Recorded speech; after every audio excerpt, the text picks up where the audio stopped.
Damon's TV. I'm Bradley Stephen Perry from Good Luck Charlie, It's Christmas, which comes out December 2nd. You guys should watch it because the whole family gets to be together on Christmas.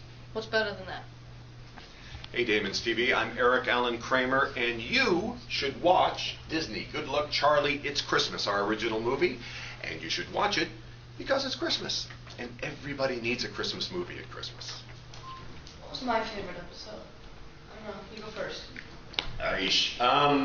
You know what? There's a bunch. I think our best shows are shows that focus on us as a family and sort of whatever that is, solving problems, that sort of thing. There was one episode that will probably carry with me forever was an episode where Bridget was getting her driver's license and learning how to drive. I don't usually read the scripts before our first table read because I like to be surprised. It's like a little present to open. And anyway, the script was pretty much about me being against her driving. She's not ready, that sort of thing. And the crux of it comes down to a scene between me and her,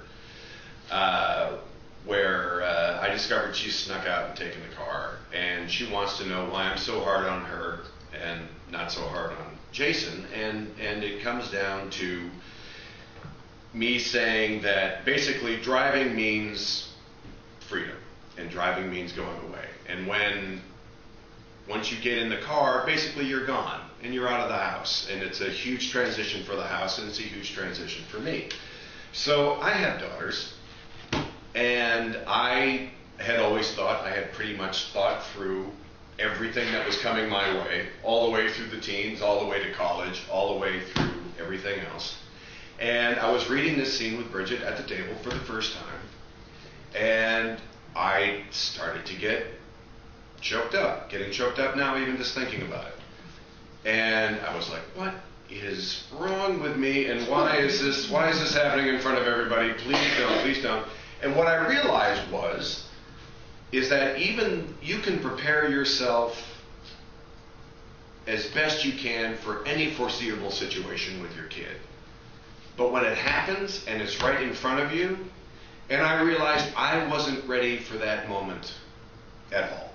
I was sitting next to Bridget, but I saw my own daughter, and I saw that moment where it was going to be goodbye, and I was a mess. And it's those moments in our show that are really sort of family-driven, really character-driven, and are events in everybody's life that everybody can relate to. And I think that's why we have a show that appeals to both adults and kids, because it's we're sort of a reflection of what's going on in everybody's life. Bradley, is there one for Gabe? Well, I can't really top that, but my favorite episode, I think, was when we went on our family trip up to a ski resort, and me and Jason had to find money, and we went ice dancing, and that's our way of getting money. And that was really fun because we had these flaming costumes, and we were all decked out, and we had our hair all crazy. I had a mohawk, Jason had a pompadour, and we danced on ice. That was fun. I'm just curious about, now that the show's been an established hit on Disney Channel, what's been your most memorable fan encounter? Mine was, I went to, I don't remember exactly what it was, but I think it was a premiere of a movie, and a fan jumped on my back and it was like I was giving her a piggyback ride, and I was really confused. There were a lot of people around me. I was trying to sign an autograph, and this girl just jumps on my back, and I didn't know what was happening, and I started to freak out. I was like, what is going on behind me? Yeah, I guess that's mine. I think just because of my size, generally, I don't have people jumping on my back. But anyone ask you to exterminate? Yeah, you get a lot of that. I think what's great what's great generally about the reaction to this show is that it's all really sincere, and that it's at the point now where you can't go to the grocery store without getting stopped for something, and that makes it really cool because you feel like you're really doing something that is genuinely making people happy. The greatest thing is that families as a group come up to you, and it's not just the kids sort of running up, but it's the parents too that are there watching the show. And I've had a ton of parents say that even when the kids leave the room, the parents will sit down and they will keep watching. They will keep watching the show. And I think it killed me years ago when the family sitcom sort of went away, because I think it's just a real staple of who we are, to be able to laugh at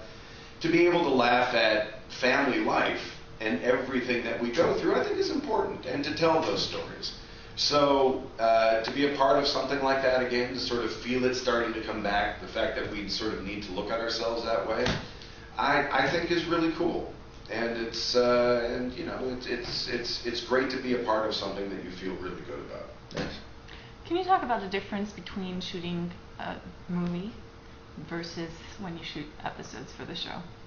Well, they're different in so many ways, and some good, some bad. But mostly it's a lot slower because there's one camera.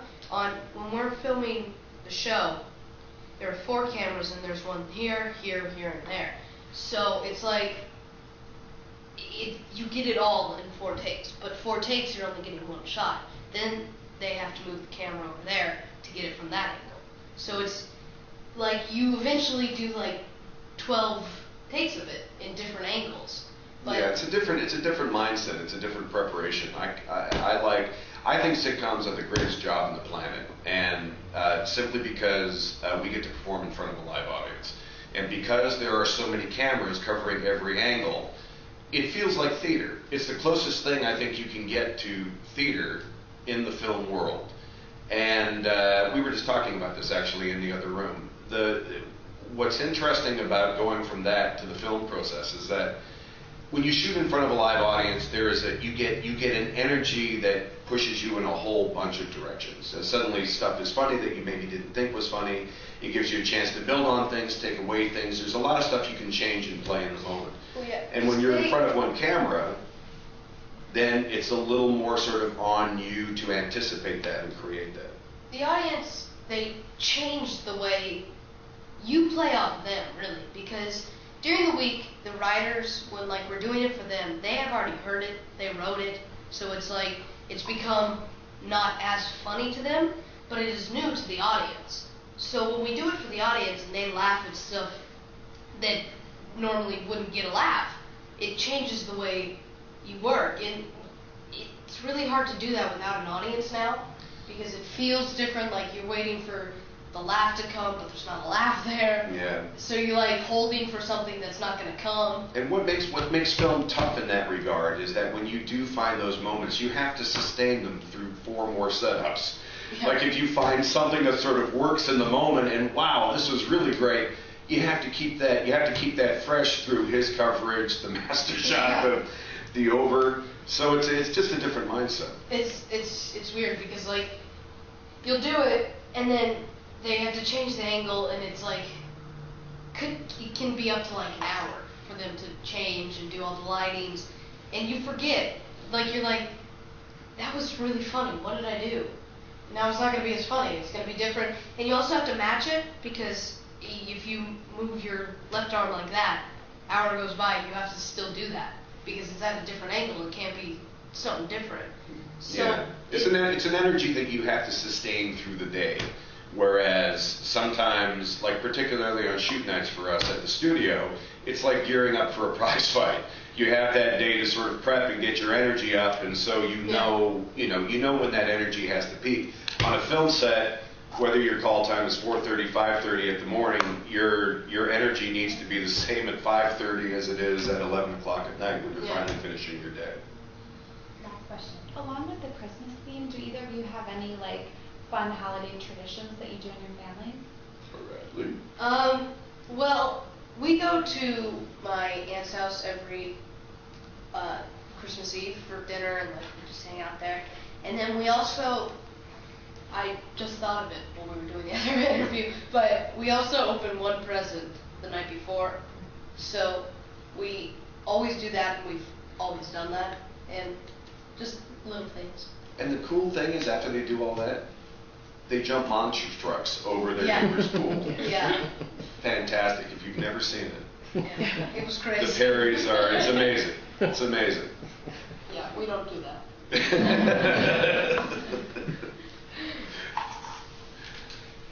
No, for me, I've always found that I like to have, I've always just liked to have Christmas at the house. My mother was always great at transforming the house and bringing Christmas into the house, and I will always remember that as a kid. So a lot of people are into maybe going places at Christmas, that sort of thing. I like to bring Christmas into my house for my kids and create that world for them. So that's, as far as tradition goes, that's pretty much what I do. Bradley, the fans want to know, will Gabe and Joe kiss? I don't know. I don't think so. I don't know if they will ever become that close. I think they like each other in a way that they like each other, but they don't like each other. I think they will never have an established relationship that they will enjoy. Really. He wants